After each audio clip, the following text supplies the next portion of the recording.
Se dice que nuestro primer trauma es el nacimiento, ya que somos desprendidos de nuestra primera realidad. A lo largo de nuestra vida podemos seguir experimentando traumas y a diferencia del nacimiento, estos no se olvidan. Podrán quedar en lo más profundo de la conciencia, pero si no son mediados, el cuerpo se encargará de recordarlo todo el tiempo. El trauma es el recuerdo de un evento perturbador que agrede nuestros valores y sobrepasa los límites físicos o emocionales. El trauma en sí no siempre es el problema es silenciarlo. La mayoría de víctimas que presentan un evento traumático suelen ser silenciadas por su ambiente o por ellos mismos, y es que en la sociedad el trauma se reduce a un campo muy pequeño de ciertos eventos, pero realmente existen otros factores que pueden entrar dentro de un evento traumático.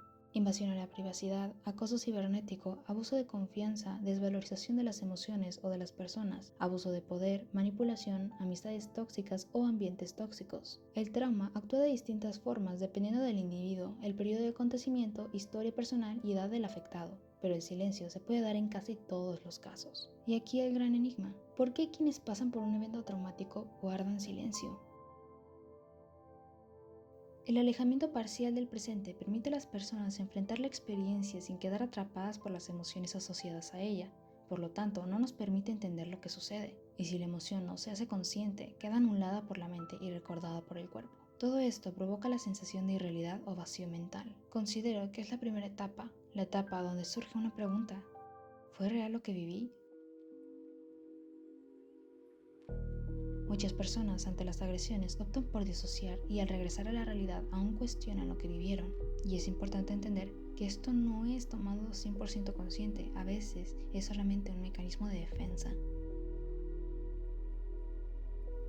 La minimización es una parte muy reveladora del trauma, no porque surja junto a él, sino que se expone con él. Puede ser interna o externa, o incluso ambos. Esta conducta a lo largo de la vida, ya sea aprendida de manera social o familiar, suele ser una medida de adaptación ante entornos que invalidan las emociones.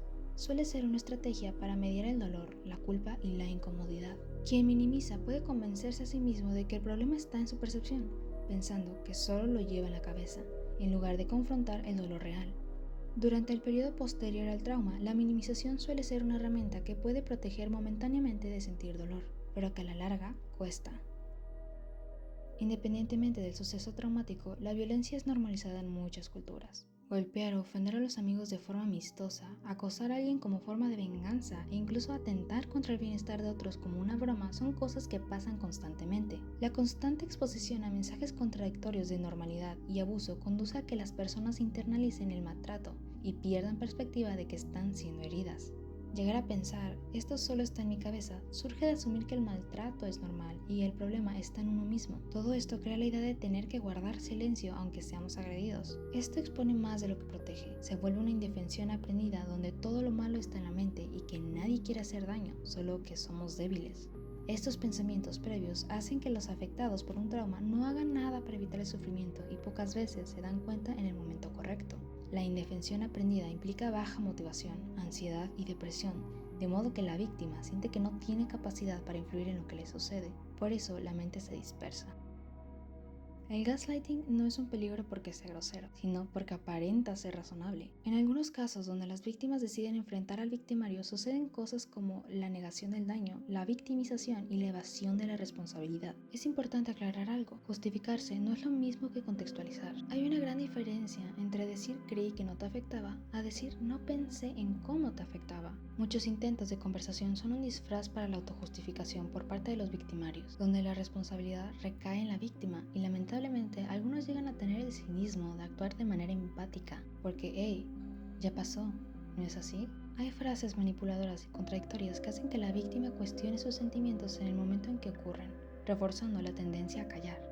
Lo preocupante aquí es que muchas veces el gaslighting tiene éxito, porque para invalidar a una persona que ya está herida y carece de autocomprensión no se necesita ser grosero, basta con decir ciertas palabras que parecen inofensivas para seguir silenciando. La vergüenza consiste en verse a sí mismo de forma negativa y se convierte en una barrera interna para hablar del maltrato. Muchas veces se siente vergüenza a ser agredido o a molestar a alguien para que nos escuche. Al no haber podido afrontar la situación, nos sentimos débiles, culpables y usados. Este sentimiento lleva a muchas personas afectadas a retraerse emocionalmente y a creer que es mejor callar para evitar sentir vergüenza de que alguien descubra el trauma sufrido. En muchos casos, las personas afectadas por un trauma crecieron en ambientes donde decir no era exactamente una posibilidad. Y es que decir no siempre se refiere a rechazar ir a cierto lugar o rechazar un dulce que no te gusta. Decir no implica en comunicar que no estamos dispuestos a aceptar algo o de qué manera no queremos ser tratados. Al no reconocer límites legítimos, los afectados tienden a priorizar el deseo del abusador y autodescartar sus propios sentimientos. Esto hace más difícil expresar el malestar, el dolor, la ira y la incomodidad ante el suceso. Consecuentemente, esta conducta refuerza el silencio. La persona afectada ni siquiera identifica claramente cuándo fue dañada y puede pensar que su reacción es imaginaria en lugar de válida. La forma en que nos vinculamos en la infancia es importante, ya que marca el estilo de afrontamiento emocional. Es el ambiente que nos brinda o quita herramientas emocionales para afrontar la incomodidad, la ira y el miedo. Los estilos inseguros de apego resultan en apegos evitativos, apegos ansiosos ambivalentes y apegos desorganizados. Los traumas llevan a la disociación interna al sistema de apego. Los afectados alternan entre el miedo, la culpa, el deseo de huir, de desaparecer o de enfrentarse ante la situación sin canalizar de manera efectiva lo que sienten. Es por eso que decir entre si algo afecta o no es un proceso lento con altibajos donde la inestabilidad explota por la sobrecarga. Sentir se vuelve una alergia que buscamos curar sin saber por qué surge, así que poco a poco guardamos silencio. Es importante aclarar que reconocer el dolor de un trauma después de haberlo vivido no es malo, es válido, porque aún duele, aún te afecta, solo que tal vez no hubo suficientes recursos para aceptarlo y entenderlo en el momento. Veamos el panorama completo. Primero, sucede el shock racional, donde la mente tarda en procesar lo que pasó. Después, la disonancia cognitiva. Esta persona que aprecio no puede estar haciéndome daño. Disociación, siento incomodidad, pero no debería. Confusión inducida por los mensajes contradictorios, el gaslighting. Aprendizaje previo de que expresar malestar trae consecuencias. El trauma expone la falla del aprendizaje. De forma resumida, podemos entender que el silencio tras el trauma es una respuesta a la conducta aprendida. Es la gota que derrama el vaso y que para bien o para mal nos despierta y nos enfrenta ante lo que ya no estamos dispuestos a aceptar. Y en silencio ocurre lo más triste.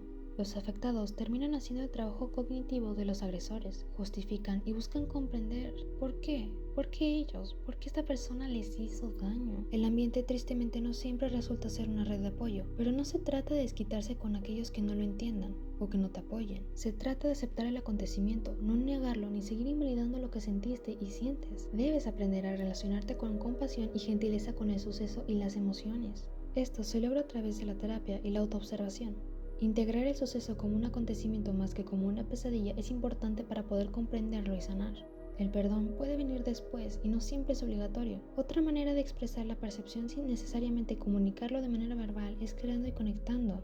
Nada, ni siquiera un proceso de sanación es perfecto, pero sí puede ser honesto, y al ser plenamente honestos, algún día conoceremos la paz tras la tempestad.